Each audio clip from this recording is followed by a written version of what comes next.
Assalamualaikum warahmatullahi wabarakatuh, sahabat Mitra Kuaya dimanapun kita semua berada. Hari ini kita akan bicara bagaimana merubah persepsi.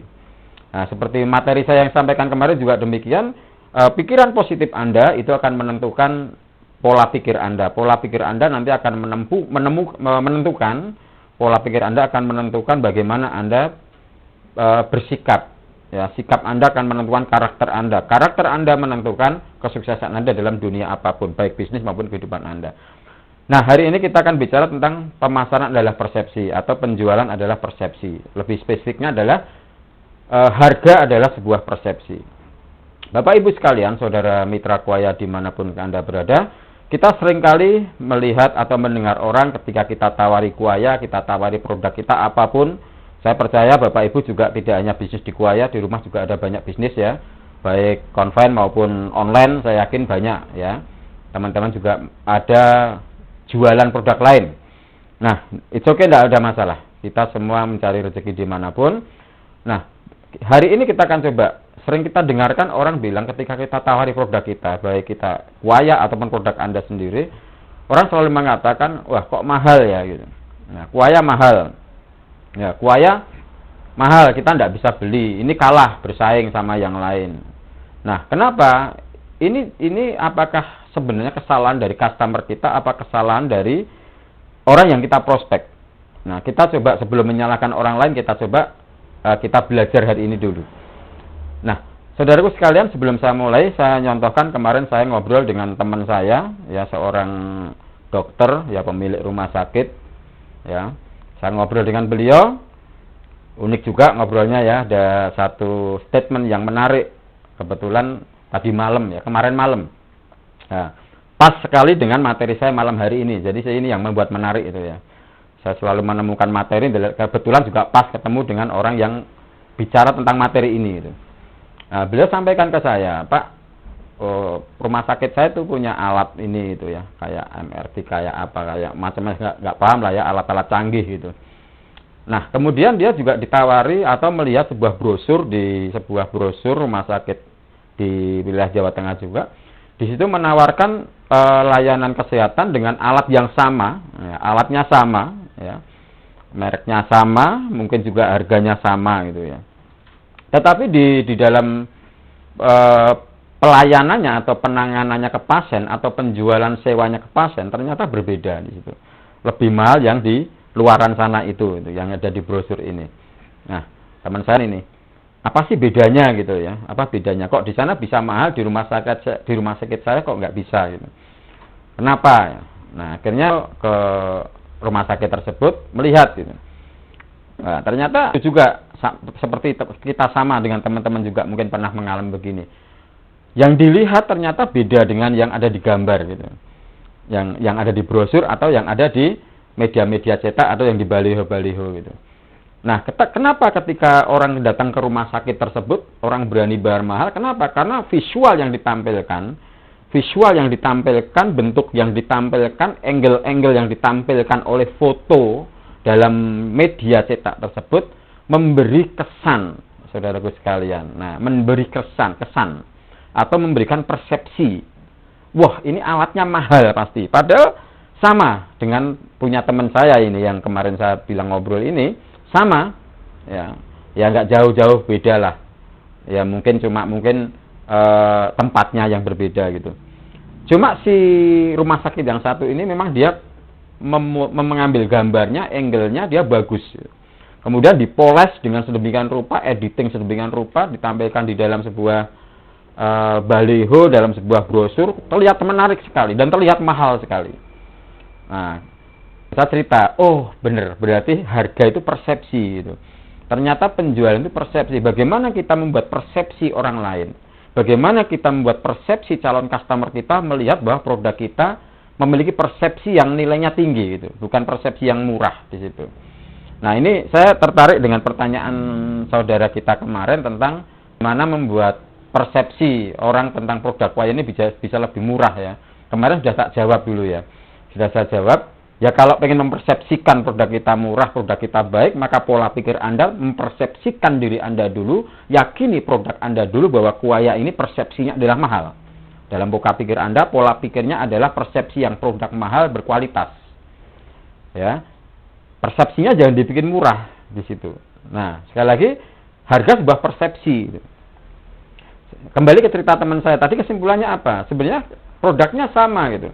Tapi dia kemas packagingnya berbeda, dia kemas dengan angle atau sudut pandang yang berbeda, sehingga menimbulkan persepsi atau kesan yang ditampilkan dalam sebuah informasi ini menjadi lebih bagus. Ini yang harus kita pahami betul. Maka sebenarnya kuahnya mahal nggak sih gitu? Enggak gitu, enggak sama sekali. Kuahnya nggak ada yang mahal. Berapa sih? Ya, semahal-mahalnya kuahnya berapa? Ya, 1 galon nggak ada yang 50.000 dibanding dengan produk yang di luaran sana itu ya. Jelas sekali kuahnya murah sebenarnya. Apalagi kalau Anda bisa mempersepsikan kuahnya ini lebih jauh, lebih hebat lagi gitu ya. Bukan hanya murah sebenarnya di situ, tapi hampir gratis kalau dikatakan gitu ya. Kenapa? Karena harga segitu bisa memberikan persepsi positif dulu ke teman-teman calon customer kita dulu. Ini yang sering kita tidak sadar oleh teman-teman, bahwa saya sering ngobrol sama beberapa MD, MG gitu ya.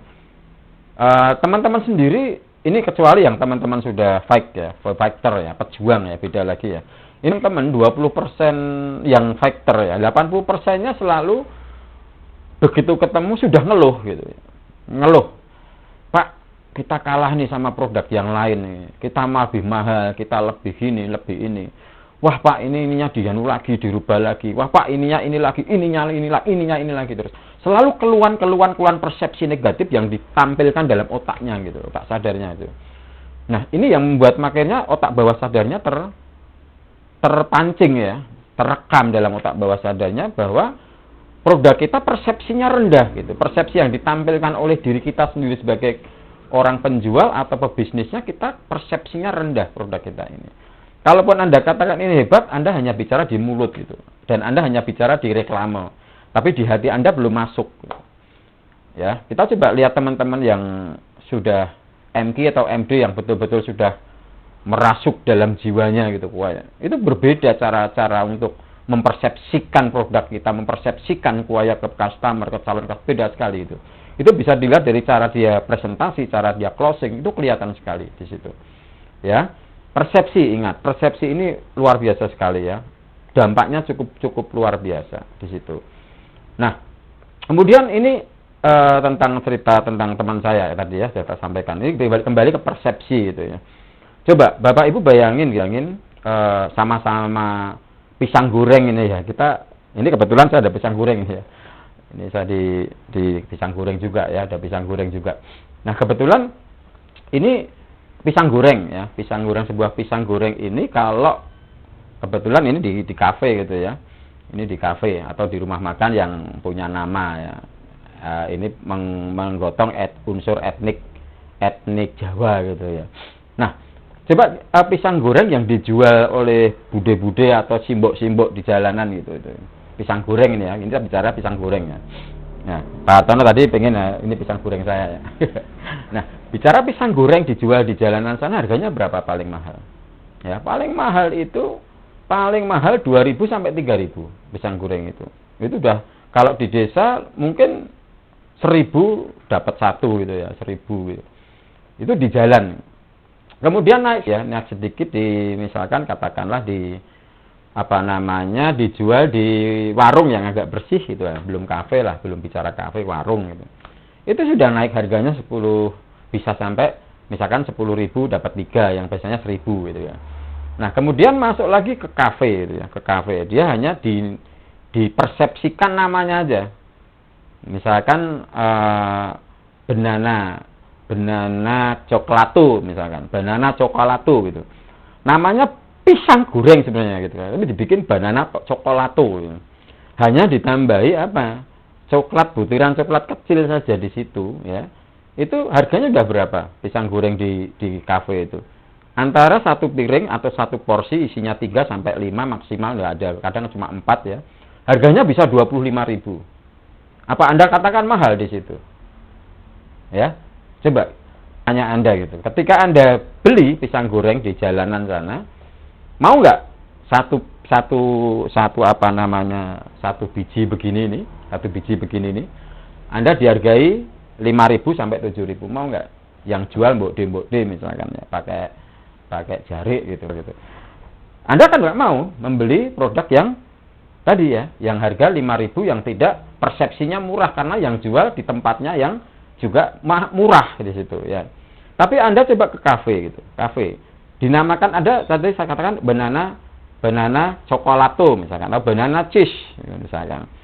Nah, padahal cuma ditambahi dengan apa namanya itu keju gitu ya. Harganya udah berapa? Ya, sudah naik. Artinya apa? Ketika Anda masuk di kafe, Anda masuk di rumah makan dengan harga segitu Anda katakan, murah ya gitu. Padahal tadi di jalanan tadi ketika Anda ditawari pisang goreng harganya 5.000 sampai 7.000 satu, Anda katakan, gila ini orang penjualnya. Ngeprok gitu ya. Bahasa Jawanya ngeprok atau di markup harganya karena saya orang luar kota. Anda akan bersuudzon, wah ini jangan-jangan karena saya orang luar kota nih. Nah, karena apa? Persepsi Anda pisang goreng ini murah di situ. Pisang goreng ini murah. Karena di jalanan dijual oleh seorang mbok-de pakai daster, pakai jarik gitu. Coba kalau di kafe atau di warung makan ya, yang penjualnya ya mungkin cantik misalkan ya, cantik, kemudian masih muda-muda dengan seragam, tempatnya bagus ya. Nah seperti di sini ini harganya 15.000 gitu ya. Kita cuma padahal sama-sama pisang gorengnya gitu ya, 15.000 gitu. Tapi apakah ini akan dianggap mahal? No, tidak bisa mahal. Persepsinya akan berbeda. Ketika kita bicara persepsi, maka juga ditentukan oleh di mana ya, di mana pisang goreng jual di jalanan mungkin harga 1.000 sampai 2.000 sampai 2.500. Tapi di kafe seperti ini mungkin bisa sampai 15 sampai 25.000. Ya, kemudian di hotel, misalkan di hotel Anda bisa sampai berapa? Namanya pisang goreng sampai 50.000, 60.000 di situ ya.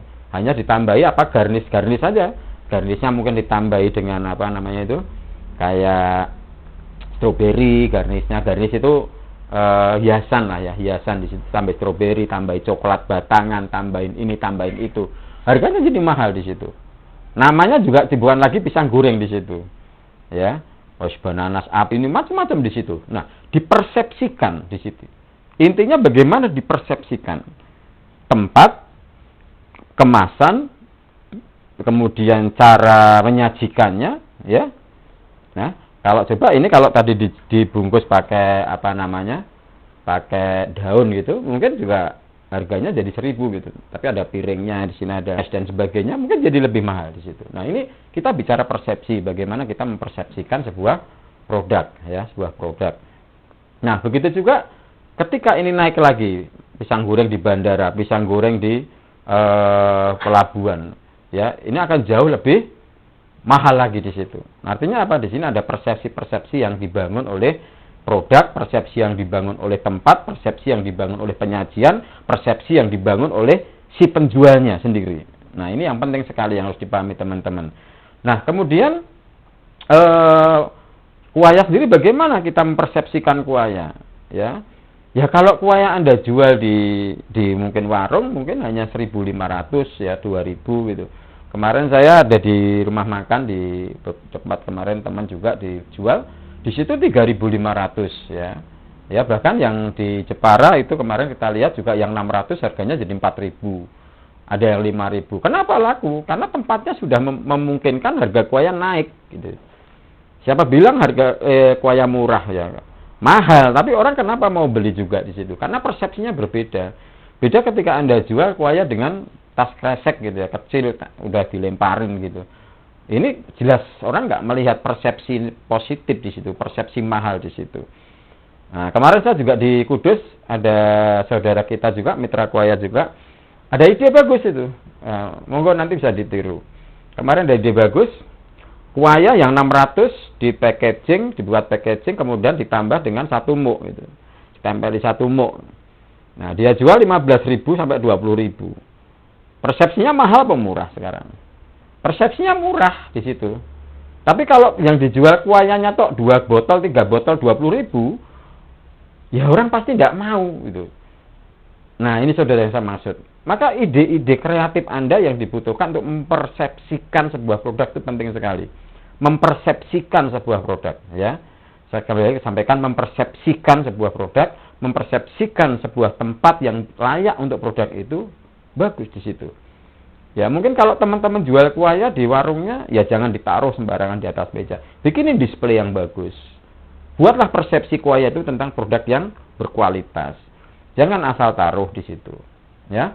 Kemudian penempatan MD pun, penempatan tempat gudang atau penjualan MD atau MK pun di rumah, perhatikan, persepsikan bahwa kuaya tidak sembarangan di situ. Wah, perlu sampai wah ibaratnya sampai orang itu mau lewat saja gitu harus sopan santun gitu dengan kuaya, sampai hebohnya seperti itu, sampai persepsi orang itu biar bener-bener kuaya ini luar biasa sekali, dihargai, dihormati, ini pasti produk mahal ini. Nah gitu. Kalau kuaya Anda lempar-lemparin, kuaya Anda tendang-tendangin, kuaya Anda taruh di tempat gudang yang kotor, ya, saya banyak masih menemukan kuaya di tempat yang campur dengan garasi, ya. Ini akan menimbulkan persepsi si pembeli ini, wah ini kuaya kurang bagus juga, ternyata pemiliknya saja menempatkannya tidak layak di situ. Nah, kemarin ada pertanyaan tadi ya, mempersepsikan gimana? Ya persepsinya banyak cara di situ. Nanti akan kita coba ada training lagi yang lanjutan ya, ada materi lanjutan kita tentang bagaimana kita out of the bicara tentang iklan atau bicara tentang kemasan, bicara tentang sistem penjualan, cara menawarkan yang out of the box atau keluar dari pakemnya, keluar dari kotaknya gitu. Out of the box itu keluar dari pakemnya. Ya, kalau orang biasanya jualan kuaya itu, jualan air itu pakai tas kresek, coba kita pakai goodie bag misalkan, pakai tas yang bagus dikemas gitu. Kemudian pakai tas yang ada logonya misalkan. Isinya 3, kemudian ada lubangnya, dikasih plastik sehingga logonya kelihatan, kuaya kelihatan, tampilannya mewah. Bisa jadi kuaya satu botolnya bisa 5.000 sampai 7.000 di situ. Ini mempersepsikan. Kalau Anda tidak mempersepsikan produk, Anda tidak hanya kuaya saja ya. Di produk Anda yang dijual semua produk, persepsikan dulu ke masyarakat. Persepsikan dulu positif kepada orang yang mau mengambil atau klien Anda atau calon customer Anda di situ. Nah, pembeli pada prinsipnya hanya akan membeli produk yang mereka persepsikan baik. Kesimpulannya intinya begitu. Pembeli itu hanya akan membeli produk yang mereka persepsikan baik. Ya.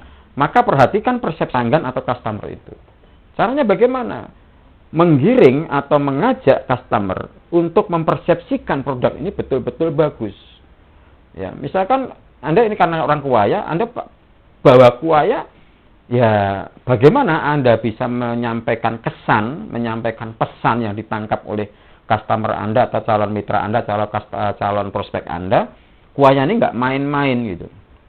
Ya, contoh begini saja lah, kita bicara tentang human, tentang manusianya gitu ya, tentang skill manusianya, tentang penampilan. Kalau Anda mempersepsikan diri Anda tidak layak menjadi seorang pebisnis yang bicara tentang bisnis, maka ya Anda akan diterima oleh calon prospek Anda tidak layak. Misalkan ini contoh.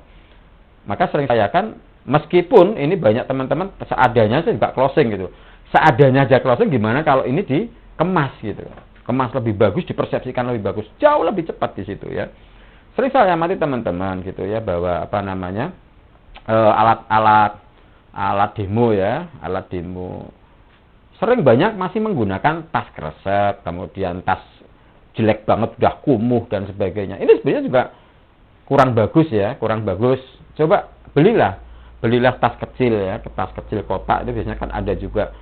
Ya dipersepsikan bahwa ini pebisnis, ini bukan penjual gitu ya, bukan sales kayak sales panci, sales ini gitu. Anda pebisnis di situ. Anda beli aja tas kotak yang bagus lah, harga paling sekitar 50 sampai 100. Di situ tempatkan yang bagus sehingga Anda bawa itu kan keren gitu loh. Keren. Maka ketika Anda datang prospek ke orang ini, ke calon customer, calon mitra atau masyarakat melihat Anda, wah, ini tasnya keren ini, pasti mahal ini ya. Pasti orangnya juga pebisnis, duitnya banyak ini gitu ya. Tapi kadang-kadang kita nggak memperhatikan hal kecil ini. Ini persepsi ini penting saudaraku sekalian. Kenapa saya sering sampaikan pakaian kita? Ya meskipun kita hanya presentasi sederhana, yang penting kita rapi ya. Tadi saya sampaikan, persepsikan, bahkan sampai alat demo itu dipersepsikan. Ini alat demo yang luar biasa, nggak sembarangan gitu. Nah, kenapa dokter itu pakainya tas bagus ya? Nggak ada dokter bawa stetoskop atau alat suntiknya itu pakai tas kresek gitu, nggak ada. Pasti dia pakai tas yang keren gitu ya, tas kulit harga mahal gitu. Tapi kan dokter Pak, nggak ada bedanya dokter sama kita. Kita juga dokter gitu. Kita dokter kesehatan gitu ya, dokter air gitu ya. Nggak ada bedanya gitu. Nah, murah kok itu tas itu. Persepsikan bahwa diri kita profesional di situ. Nah, kemudian ketika kita demo ya, kita bicara demo nih, demonstrasi produk. Anda sendiri mempersepsikan diri Anda kurang yakin ya, karena Anda nggak memahami produk misalkan. Atau alat demo Anda rusak, alat demo Anda kumuh, alat demo Anda kotor ya. Kemudian lab Anda juga dekil gitu. Ini orang mempersepsikan sudah jatuh ya, persepsi diri Anda sudah jatuh. Ini yang sering saya sampaikan ke teman-teman sekalian ya. Tolong perhatikan betul-betul bagaimana kita membangun persepsi. Nah, kemudian membawa produknya pun demikian ya. Ya, tentang produk kita ini produk yang layak dihormati gitu loh ya. Ya, jangan dilempar-lempar, jangan ditaruh sembarangan. Kemudian ketika bawa mobil juga ditatanya yang bagus di situ. Kemudian kalau bawa sepeda motor bronjong atau apa ya, persepsikan bahwa ini produk bukan produk sembarangan gitu saudaraku sekalian. Karena masih banyak teman-teman yang memperlakukan produk kita tidak layak gitu ya, masih tidak layak. Nah, ini penting sekali. Sekali lagi, pembeli hanya akan membeli produk kita yang mereka persepsikan baik ya. Seperti saya tadi contohkan, yang pertama adalah teman saya di rumah sakit, yang kedua saya contohkan pisang tadi, yang ketiga saya contohkan kuaya. Nah, kuaya bagaimana? Persepsi orang tentang kuaya. Membangun persepsinya dulu. Bagaimana tentang kuaya. Kita nggak usah bicara tentang harus closing, harus beli. Kita nggak usah nyuruh orang beli kalau mereka persepsinya baik tentang kuaya. Insya Allah dia akan cepat membeli, cepat memutuskan itu, saudaraku sekalian. Nah, kenapa? Nanti jauh ke depan kita akan bahas lagi. Yang penting sekarang kita gini, tanya dulu. Sebelum kita membicarakan tentang persepsi produk, kita coba tanyakan, apa sih sebenarnya pelanggan itu? Siapa sih pelanggan kita itu? Apa sih customer itu? Apa sih prospekan itu? Gitu. Siapa sih mereka gitu? Nah, di era bisnis, di era industri yang sekarang di era marketing 401 ini, ya ini banyak bicara tentang bagaimana, bukan bicara produknya saudaraku sekalian, tapi bagaimana bicara tentang memanusiakan manusia di situ ya. Bicara tentang bagaimana kita memanusiakan manusia. Jangan bicara produk terus gitu. Memanusiakan. Artinya apa? Mempersepsikan manusia itu tentang produk kita pun ada korelasinya di situ nanti ya. Bagaimana kita mempersepsikan produk kita, kemudian bagaimana kita memanusiakan manusia. Kenapa? Karena pelanggan kita ini manusia gitu. Meskipun ada teman-teman yang pelanggannya bukan manusia ya. Apa? Jin. Bukan, maksud saya ada burung ya. Nah, customer kita itu ada burung ya, ada burung. Kemudian ada ikan ya, ikan di akuarium itu. Ada juga kucing ya, ada juga ayam. Kemarin ada testimoni lucu itu ya dari Gombong kalau nggak salah ya, di Mas Dayat ya. Ayam mau mati ya, sudah pingsan, sudah cacat gitu, mau mati, dikasih air kuaya sembuh gitu ya. Ternyata air kita persepsinya di ayam pun bagus. Nah, ayam saja bagus kok, bagaimana manusia gitu ya. Nah, siapa sih pelanggan kita? Manusia, ingat manusia. Maka kita sebagai manusia tentunya ya kita harus memanusiakan manusia. Kita sendiri manusia. Bagaimana membuat manusia itu berpersepsi positif, berpersepsi mahal kepada kita dan produk kita.